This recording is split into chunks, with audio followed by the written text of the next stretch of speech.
Okay, so writers of realistic fiction books are always looking for ways to add more details to their stories. So authors like Cynthia Rylant, they'll use patterns to elaborate.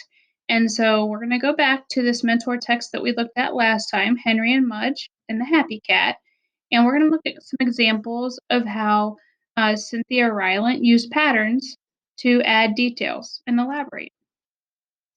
So, what did she do? Let's listen and look.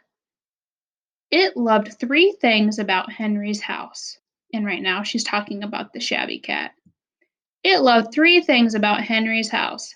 It loved the towel closet, it loved the bathtub, and it loved Mudge. It washed Mudge. It washed Mudge all the time. It washed Mudge's ears, it washed Mudge's eyes, it even washed Mudge's dirty feet. So there's those patterns of three. Writers use patterns to list things to describe a character. So, how the character is feeling or the character's actions. So, once again, you can use patterns to describe a character, how the character is feeling, or the character's actions. So, here's another example. He weighed 180 pounds, he stood 3 feet tall, and he drooled. I'm glad you're not short, Henry said. So in this example, Cynthia Rylant used the pattern of three to describe how Mudge looked. So I'm going to try to use patterns to elaborate in my story today. Okay, so coming back to Josie and trouble with math, it's always a great idea to go back and reread so that you remember what you've done.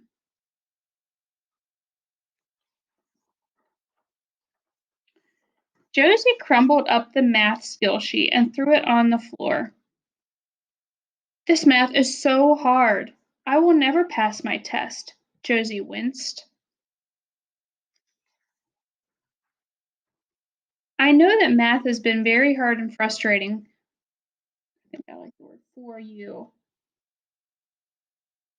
Josie, that is why I've hired a math tutor to help you, Mom said. Mom, I don't need a tutor, Josie replied.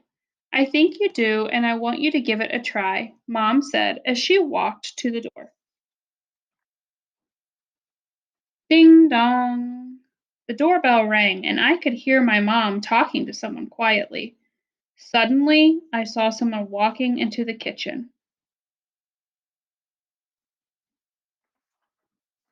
What? I thought as I looked the woman over.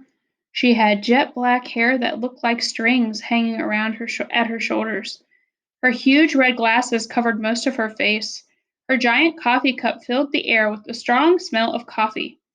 From her large tote bag of math books to her "Math is Fun" t-shirt, I could tell she meant serious business. I was in for trouble.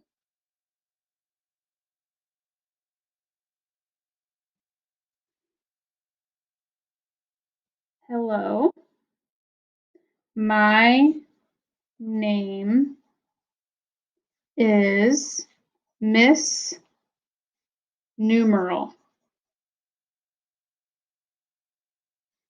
Let's get started.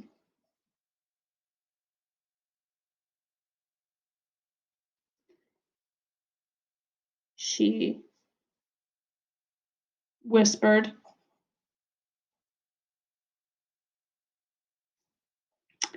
Her voice was so quiet that I had to lean in and listen closely to hear her.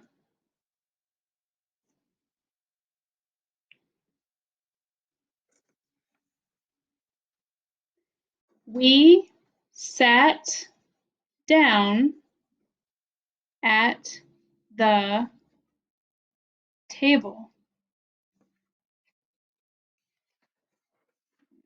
Keep going on this part. Another piece of paper.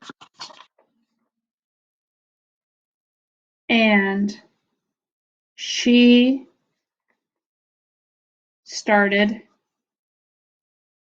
taking out a pile of books. Books from her bag.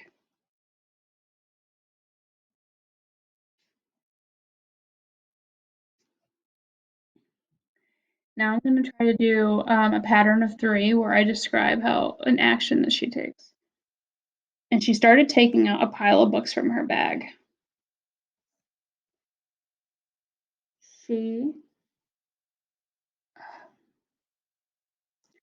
took a long sip of coffee, cleared her throat,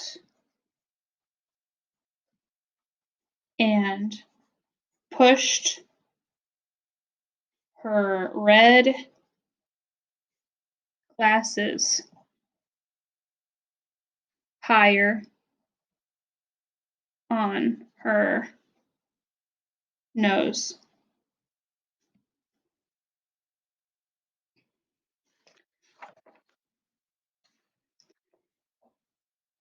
Then we began studying math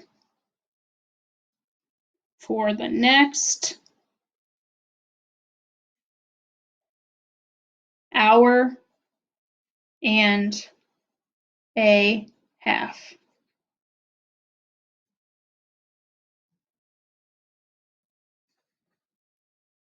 Finally,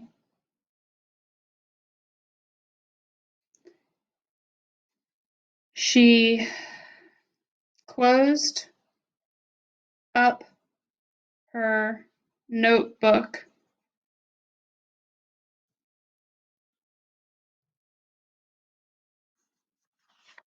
I'm going to try another pattern. Finally, she closed up her notebook.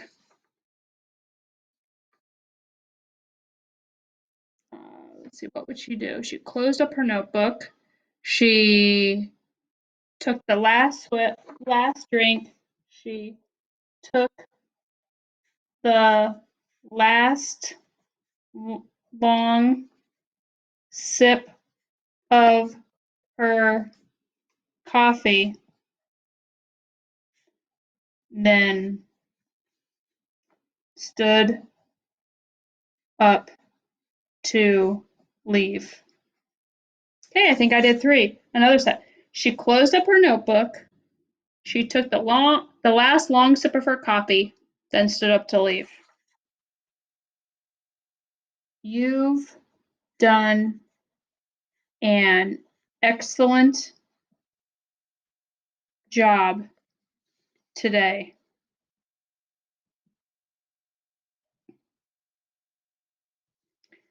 I think you'll do great on your test tomorrow.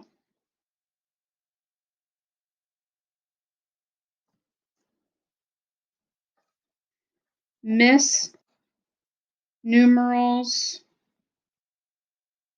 voice was so quiet that I had to lean in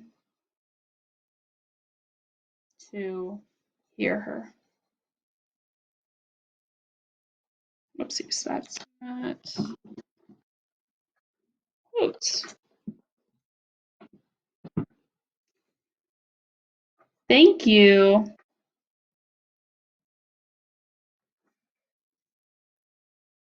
my